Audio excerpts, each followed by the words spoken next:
Bad Larry. What's up, Bad Larry Kingdom? I'm your host, Bad Larry, and this episode reviews X Factor number 32, released in September of 1988.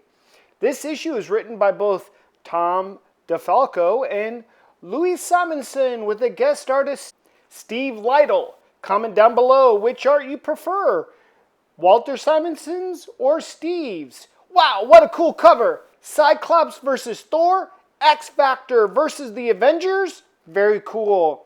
This issue is titled The Carbon Copy Avengers. We see the Avengers holding a publicity stunt for donating a building site to the city. Oh, everyone loves the Avengers. Even that huge green bitch. Why do the New York citizens love and accept the Fantastic Four, the Avengers, but hate the mutants?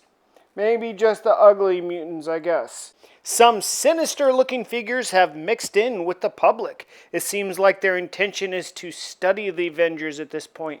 I will say the recently released Marvel Legends She-Hulk figure is an excellent depiction of this 1988 She-Hulk. Very accurate comic imagery. Probably the best version of She-Hulk, both on paper and as a figure. Let me know down in the comments below your thoughts. I think that it's probably the best She-Hulk figure. In my opinion, her arms are a little bit big, compared to this art by Steve Lytle. Steve Lytle made her a bit trimmer. This figure, she's a little bit on the thick side, but hey, everybody's art rendition is a little bit different, so let me know what you think. The mysterious figures seem to be aliens looking to conquer Earth, like you do, with their leader being called Lord Zano. The alien soldiers are all bald, looking like Namor a little bit. Only the leader, Lord Zano, gets to have hair.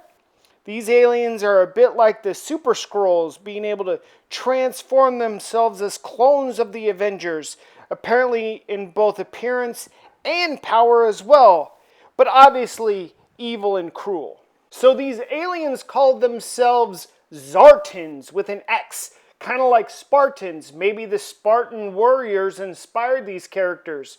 So their motivation, revenge on Thor. Thor beat that ass and forced their race to turn into trees. Humiliating. I would want revenge too. Look, I like Thor and the Avengers, but this is an X Factor series. What's the deal, Luis? Were sales slipping so you had to collab with the Avengers? Buy back some readers? I don't know. Finally, we see X Factor. Last issue, Infectia kissed Beast. A kiss meant for Iceman. A kiss that should be a death sentence for Beast.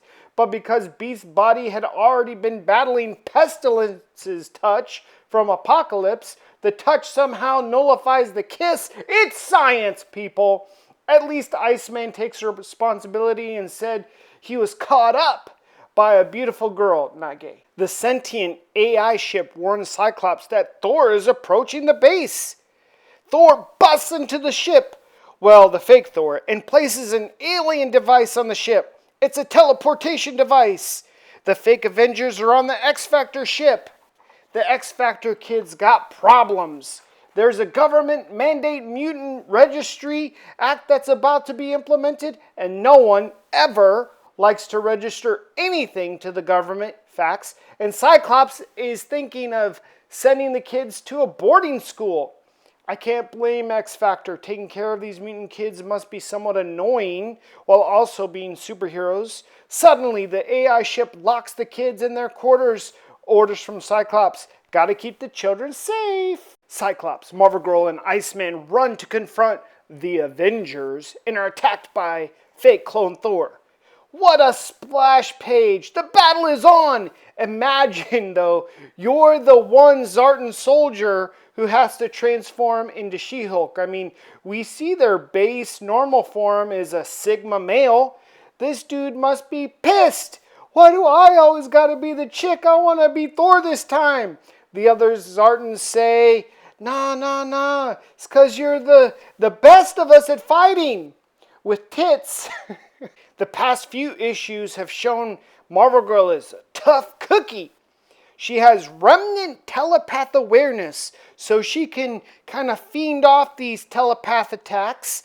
Iceman doesn't want to ice down a lady. Bobby, that's not a lady, that's a man, baby. Thor sucker punches Cyclops. Bubblegum head Artie lets X Factor kids know the Avengers on board are fakes. The real Dr. Druid is on TV right now in New York City. Boom Boom lets off a time bomb, freeing the X Factor kids from their quarters.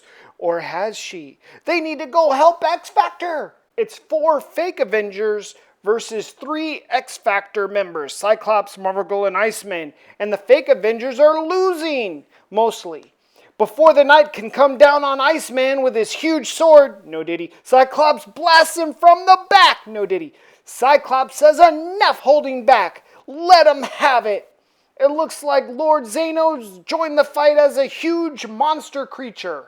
The AI ship keeps creating new barriers and Boom Boom says, why? Should just keep blowing them down, let us out. The AI ship feels responsible for letting Cyclops down and feels its last order to keep these kids safe must be adhered to. Richter is overlooking Beast, who's in a coma, barely alive. He tells the ship, this time, you gotta trust us. We need to go help X Factor. Lord Zano is overly confident, saying he is now an Ironian juggernaut. Like X Factor's supposed to know what that is or means. But we see as Marvel Girl's telekinesis has no effect on Lord Zano. Lord Zano tries to end the fight by emitting a mind-clouding frequency attack.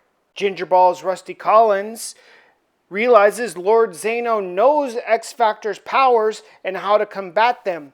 But Lord Zano has never studied the X Factor kids' powers. Rusty pleads with the ship to free them so the X Factor kids can use their powers to go help and save X Factor from Lord Zano. Fake She-Hulk rips off Cyclops' visor. He's blasting everywhere, no diddy. Suddenly, Leech joins the battle, turning off Lord Zano's powers. That's the distraction X Factor needed. Iceman freezes down Fake She-Hulk. She-Hulk, or the fake She-Hulk, turns back into a Zartan man soldier, and Iceman is really confused. Maybe this is the moment he became really confused, not gay. The X Factor kids start mollywopping these aliens along with X Factor. Fake Thor throws his hammer at Cyclops, who can't see, but Cyclops ducks the hammer in just the nick of time. Boom Boom drops a little time bomb on the hammer. Return to sender, kablooey! Well, this story gets very demonic, for real, kind of creepy. Back in Chicago, Old Mate here in the robe has enemies. Enemies he cannot defeat. He calls upon a demon named Oster. I've shown a picture of him over here on the right. And offers this demon mutant babies as a sacrifice for more power and protection from his enemies. What the Back aboard the sentient AI ship headquarters of X Factor, the aliens have been defeated and placed in animated stasis by the ship. Cyclops and Marvel Girl debate what to do with the X Factor kids. Was it a mistake by Professor X to isolate mutants away from society? Cyclops believes mutants should be part of society, but can society handle Boom Boom? Let me know in the comments down below what you think will happen with the X Factor kids. Should they stay or should they go? In the next episode, we see the return of the Brotherhood of Evil and a major change. What is this major change? Well, you have to find out in the next X Factor episode, as this episode is over. Thanks everyone. Make sure to hit the like button and see you real soon.